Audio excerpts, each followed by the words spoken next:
کیا آپ نے کبھی سوچا ہے کہ ایک عام سا انسان اپنے سچ، اپنی صدا اور اپنی روح کے درد سے خانہ کعبہ جیسے مقدس مقام پر وہ لمحہ پیدا کر دے جہاں ہر سانس بےتاب، ہر آنکھ اشک بار اور ہر دل بے قرار ہو جائے؟ کیا آپ نے سنا ہے وہ لمحہ جب ایک آواز ایران کے شاہی محل میں گونجی اور تخت پر بیٹھے بادشاہ اور ملکہ نے زمین پر بیٹھ کر اسے سننے کی خواہش کی؟ یہ کوئی افسانہ نہیں، حقیقت ہے، ایک ایسے شخص کی جس کی زبان میں بغاوت تھی اور دل میں ایسی آگ جو لفظوں سے بھڑکتی تھی۔ وہ نہ نعت خواں تھا، نہ صرف قوال، وہ سوال کرتا تھا، ایسے سوال جو سماعتوں کو نہیں، ضمیر کو جگاتے تھے۔ وہ کسی طبلے، کسی ساز کا محتاج نہ تھا، اس کا ساز اس کا دل تھا، اس کی تال اس کا جنون۔ اس نے وہ کچھ کہہ دیا جو لوگ سوچنے سے بھی ڈرتے تھے، اور اس نے وہ کچھ گا دیا جس پر محفلیں ساکت اور دربار خاموش ہو گئے۔ یہ داستان ہے ایک ایسے مسافر کی جس نے اپنی صداؤں سے صدیوں کے سقوط کو توڑا اور قوالی کو تفریح سے نکال کر فکری انقلاب بنا دیا۔ یہ وہ سفر ہے جو نعت سے شروع ہوا اور نظریاتی سوالوں تک جا پہنچا۔ یہ وہ شخصیت ہے جسے دنیا نے عزیز میاں کے نام سے جانا۔ اگر تم نے قوالی کو صرف ساز و آواز سمجھا ہے تو یہ ڈاکیومنٹری تمہارے لیے ہے۔ حدت شراب دیتی ہے، باقی اپنا مزاج ہوتا ہے۔ 7 اپریل 1942 کو برطانوی ہندوستان کے شہر میرٹھ میں پیدا ہونے والے عبدالعزیز نے ہوش سنبھالتے ہی دنیا کو بدلتے دیکھا۔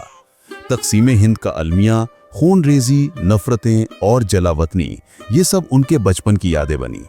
1947 میں وہ اپنے خاندان کے ساتھ پاکستان ہجرت کر کے لاہور میں آ بسے۔ عزیز میاں کا حافظہ اتنا زبردست تھا کہ وہ بچپن میں ہی قرآن پاک حفظ کر چکے تھے۔ پنجاب یونیورسٹی لاہور سے انہوں نے اردو، اسلامیات اور فلسفہ میں ماسٹرز کی ڈگریاں حاصل کی، جبکہ انگریزی میں BA مکمل کیا۔ ان کا مطالعہ وسیع تھا۔ وہ علامہ اقبال کی خودی سے لے کر جگر مراد آبادی کی عاشقانہ وارفتگی تک ہر ایک احساس کو اپنے دل میں جذب کر لیتے تھے۔ ان کے کلام میں قمر جلالوی کی سادگی، تابش دہلوی کی چمک اور سیف الدین سیف کی تڑپ جا بجا دکھائی دیتی۔ موسیقی کا شوق انہیں ورثے میں نہیں ملا، مگر یہ شوق جلد ہی ان کی فطرت بن گیا۔ 10 سال کی عمر میں انہوں نے ہارمونیم بجانا سیکھا۔ داتا دربار میں ہر جمعرات کو حاضری دینا، نعت خوانی کرنا اور گھنٹوں ریاض کرنا ان کی عبادت بن چکی تھی۔ یہ سلسلہ 16 سال تک جاری رہا۔ وہ خود کہتے تھے، قوالی گانے سے پہلے قوالی کو بسر کرنا ضروری ہے۔ قوالی ان کے نزدیک محض فن نہ تھا، ایک سچ، ایک صداقت، ایک سوال تھا۔ ان کی آواز میں گونج تھی، ان کے لفظوں میں چبھن، ان کی قوالیوں میں رب سے مکالمہ ہوتا، معاشرے سے سوال ہوتے اور باطن کی بےتابیاں آشکار ہوتی۔ 1966 وہ سال تھا جب انہیں بین الاقوامی سطح پر پہچان ملی۔ ایران میں جشن ہنر مندان عالم میں مدعو کیا گیا۔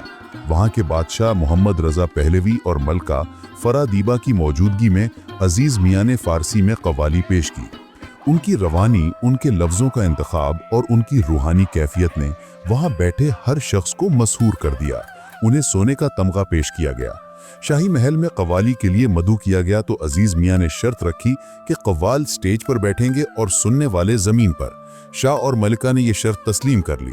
جب حافظ شیرازی کی غزل پیش کی گئی تو عزیز میاں نے اسے زبانی سنایا، ایک نہیں کئی بار، اور آخر کار جب ملکہ نے کہا کہ ایک اور غزل پیش کیجیے تو عزیز میاں نے کتاب بند کر کے کہا، صفحہ نمبر بتا دیجیے، قوالی وہیں سے شروع کر دوں گا۔ یہ حافظے کی نہیں، عشق کی معراج تھی۔ اسی زمانے میں ان کی قوالی میں شرابی منظر عام پر آئی۔ یہ قوالی صرف شراب کی بات نہ تھی، بلکہ ایک روحانی تڑپ، ایک باطنی پیاس کی علامت تھی۔ مگر عوام و خواص میں اس پر بحث چھڑ گئی۔ صابری برادرز نے کہا، او شرابی چھوڑ دے پینا۔ عزیز میاں نے جواب دیا، ہائے کمبخت، تو نے پی ہی نہیں۔ یہ کوئی جھگڑا نہ تھا، یہ فن کا مکالمہ تھا، انداز کا اختلاف تھا، لیکن جذبہ ایک جیسا تھا۔ بھائی غلام فرید نے جب میری مشہور زمانہ غزل میں شرابی پر انہوں نے تن تن ایک ریکارڈ گایا تھا، سامعین اس کے تیسرے دن میں نے ٹیلی ویژن پر ایک ریکارڈ اس کا جواب نشر کیا تھا۔